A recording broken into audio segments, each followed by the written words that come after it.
Bonjour tout le monde, bienvenue sur le podcast After Fight. On se retrouve aujourd'hui pour un débriefing, alors un petit peu plus à froid, de l'UFC 273. On va parler du premier combat, un gros banger. C'était un très très gros combat, Khamzat Chimaev vs Gilbert Burns. Donc déjà, on va parler de l'aspect mental du combat. Ça a été une guerre. Les deux combattants nous ont livré vraiment une très très très grosse performance. Les deux ont eu du corps. Moi, perso, j'en attendais beaucoup de ce combat au point de vue des précédents combats de Chimaev. Donc, on a pu voir que Chimaev a été au bout de ses limites, j'ai envie de dire, en termes de lutte, en termes de striking aussi. On a pu le voir aussi être touché, ce qui actuellement était assez compliqué. Parce que on savait pas est-ce qu'il avait ce style justement en striking d'être intouchable. Là ça a enlevé beaucoup de points d'interrogation pour les fans du MMA.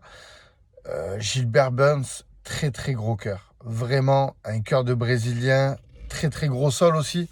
On a pu voir dès le premier round Chimaev garder quand même cette stratégie d'amener contre la cage, d'essayer de mettre au sol Burns.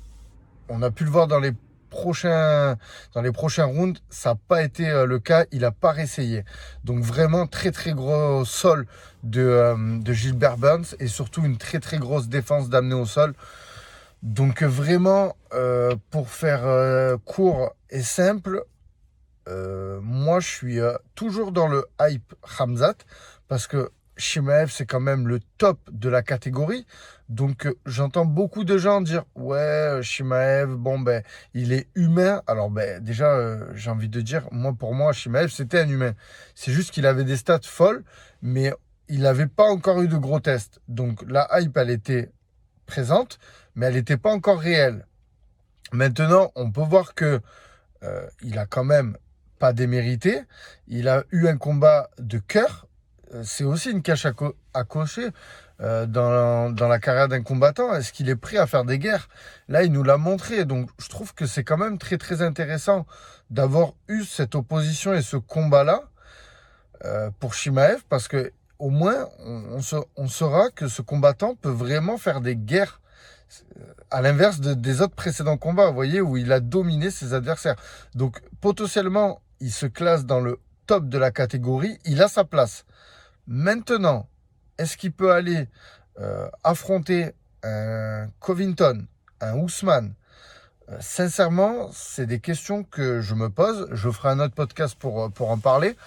Mais potentiellement, j'ai envie de le voir contre eux. Vraiment, vraiment, vraiment. Pour ce qui est de Gilbert Burns, voilà, je vous l'ai dit, combattant qui a donné vraiment une très très grosse performance. On ne peut pas dire qu'il ne mérite pas sa place de numéro 2. Maintenant, la suite pour lui, j'ai pas envie de le revoir face à un Ousmane. Personnellement, j'ai très très peur de ce rematch pour lui. Surtout au point de vue de ses derniers combats, que ce soit face à Jeremy Stephen ou maintenant Chimaev. Donc voilà, je le vois plus comme un gatekeeper, un gros test justement comme ce qu'on a pu voir face à Chimaev. Vraiment un combattant qui se classe dans le top 5 de la catégorie des poids welter et qui annonce justement est-ce que ce passage vers les champions et vers Covington peut se faire. On va revenir aussi rapidement sur le combat de Aljamain Sterling, Petr Yan. Donc je sais pas ce que vous en avez pensé vous, mais moi très très déçu parce que on rappelle Petr Yan perd son premier combat pour une faute qu'il a fait de mettre un coup de genou à Sterling alors qu'il a un bras posé au sol, ce qui est interdit dans les règles du MMA. Donc déjà j'étais très déçu par cette faute qu'il a fait. Et aujourd'hui, on se retrouve face à un combat très serré, mais à la fois quand même assez, assez à l'aise, j'ai envie de dire. Parce que Sterling, moi, je l'ai trouvé en contrôle quand même pour prendre le dos de Petr Yan 2 fois et arriver à l'ancrer dans le sol et pas le faire bouger. Franchement, faut être solide. Donc, je pense qu'on sous-estimait beaucoup Sterling. c'est un très très gros combattant. Moi justement, j'avais cette appréhension de ce combat-là, parce que Sterling, il venait en tant que champion, il s'était préparé depuis 6 mois pour affronter Petr Yan. Il n'avait pas eu ses combats avant face à, on peut voir Petr Yan, il a affronté un striker comme Cory Sandhagen, donc il n'était pas au top de sa préparation, j'ai envie de dire, pour affronter un grappleur du calibre de Aljamain Sterling. Vraiment, Sterling, non, très belle prestation. Le combat, je trouve qu'il fait beaucoup parler au niveau de la décision. Moi, personnellement, on a pu voir aussi Petr Yan qui justement, à la fin, demande un rematch et qui, pour lui, s'est fait voler. Moi, les amis, personnellement, je suis entièrement d'accord avec la décision. Quand vous passez 2 rounds sur le dos, au sol, et que vous n'arrivez pas à vous en défaire, c'est dur d'aller dans le sens de Petr Yan. Au niveau du striking, il n'a pas pu s'exprimer, Petr Yan. Donc je pense qu'il demande un rematch parce que je pense qu'il est sur sa fin au niveau de ce combat-là. Il a envie de montrer quelque chose. Il a envie de pouvoir avoir une chance et essayer d'aller plus s'exprimer en striking. On sait que Petr Yan, c'est un très très gros bagarreur, qu'il a une bonne défense de lutte. Mais là, pour le coup, je pense que dans sa préparation, il a mis trop l'accent sur le striking. Et je pense que c'est ce qui lui a fait défaut. Voilà, il s'attendait encore à malmener Sterling en lutte, en striking, comme dans le combat précédent. D'ailleurs, ça a été le game plan que Sterling avait dans le combat précédent. Il est beaucoup resté plus debout. Là, on a pu voir justement toutes les amener au sol. Alors, il y a eu beaucoup de défense de lutte, mais les quelques qui sont passés, il s'est fait amener et il a été bloqué. Donc voilà. Donc ça, c'est ma petite analyse de ce combat. Quoi vous dire de plus? Je pense que j'ai fait le tour. Maintenant, la suite pour Sterling, je ne sais pas ce que ça va donner. En tout cas, il est plus champion légitime aujourd'hui. Mais très très déçu pour Petr Yan quand même. Yan, ça me fait énormément de peine pour lui. J'espère qu'il va pouvoir avoir un rematch parce qu'il le mérite. Hein. Ça me fait un peu penser vous voyez, un peu à Max Holloway contre Volkanovski. C'est un peu la même chose.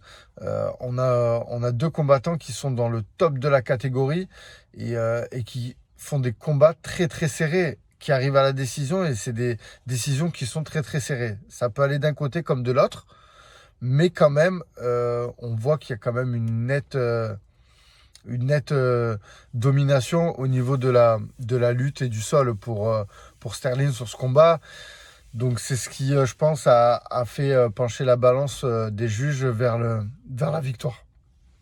On va arriver au main event. Donc le combat Korean Zombie contre Alexander Volkanovski. Donc ce combat, je pense qu'il s'est passé ce que tout le monde attendait dans la planète MMA. On s'attendait à une domination de Volkanovski, même si je pense que Zombie est un combattant qui frappe fort et qui pouvait créer la surprise. Donc ça n'a pas été le cas. Un petit peu déçu parce qu'on aurait aimé voir une opposition, surtout après les 2 combats qu'il y a eu avant. Là, ça a été roue libre pour Volkanovski. Moi, j'ai été vraiment impressionné de son striking. Je savais qu'il était extrêmement bon, mais face à Max Holloway, je trouve qu'on n'avait pas pu le voir s'exprimer autant. Là, je ne sais pas ce que vous en avez pensé, mais moi, j'ai été vraiment impressionné de cette gestion de la distance. Il a mis un temps, je trouve, assez rapide à trouver son rythme dans le combat, à trouver une distance et à arriver à toucher. Faut aussi souligner les low kicks. Il a mis 3-4 low kicks en début de premier round qui ont été vraiment très très très durs. Donc je trouve que ça a compromis la jambe de Korean Zombie. Et ensuite, on a vu Alexander Volkanovski vraiment mettre l'accent sur le striking. Et vraiment, cette gestion de la distance, arriver à la casser aussi facilement. Les feintes aussi, son bras arrière, vraiment, trouver les angles. Franchement, Volkanovski, c'est un problème pour la catégorie. Donc, je pense qu'il y aura un rematch. Je voulais aussi parler d'un truc qui m'a quand même, sur le combat, laissé un peu sur ma faim. C'est que j'aurais aimé que le combat ait été arrêté avant. Dès le 2e round, on a pu voir que Korean Zombie n'avait pas les armes pour pouvoir se défendre. Donc j'aurais vraiment aimé voir Herb Dean arrêter le combat, au moins au round 2. Voilà, même si on aurait été déçus, mais on le voyait que Korean Zombie, il pouvait rien faire. Alors oui, c'est un zombie, il peut se réveiller à n'importe quel moment, même quand il est blessé, il a un menton solide. Je suis d'accord avec tous ces arguments, mais quand même, on l'a vu dans les fins de round, peu importe, hein, tous les rounds, il a été malmené, quoi. Il était plus là, il était connecté. Donc il fallait arrêter le combat, hein. Maintenant, très très bon arrêt ce qu'il a fait quand même Herb Dean dans le quatrième. Ça m'a fait penser un peu à Tony Ferguson contre Justin Gaethje. Il fallait arrêter le combat parce que plus loin là vous allez avoir un KO et voilà c'est moche d'en arriver là. Donc pour Korean Zombie, c'est encore un main event. Il me semble qu'il a fait beaucoup de main event à l'UFC. Vraiment, il a rien à déplorer. Vraiment, ça a été un beau combat. Vraiment. Maintenant, Volkanovski, qui peut l'arrêter? Moi, j'aimerais bien personnellement, c'est qu'il change de catégorie. Voir un combat contre Max Holloway, oui, mais j'aimerais bien le voir changer de catégorie, essayer d'aller faire comme un peu Henry Cejudo, Triple C, aller se frotter à une autre catégorie. D'ailleurs, je crois que Henry Cejudo a récemment tweeté qu'il a envie de ce combat. Donc Dana White, il faut vraiment organiser ce combat avant que ça ne peut plus se faire. Vraiment, il y a une hype autour de ce combat. Moi, personnellement, je ne sais pas ce que vous en pensez, mais moi, Henry Cejudo et Alexander Volkanovski, c'est un combat que j'ai envie de voir. Ça peut être une guerre. Donc, pour le retour de Henry Cejudo, vraiment, faut le faire, ce combat. Voilà, les amis. N'hésitez pas à me dire ce que vous avez pensé de cette UFC 273. Perso, c'était un très, très gros combat. Je vous souhaite de passer une très bonne journée. On se dit à très bientôt.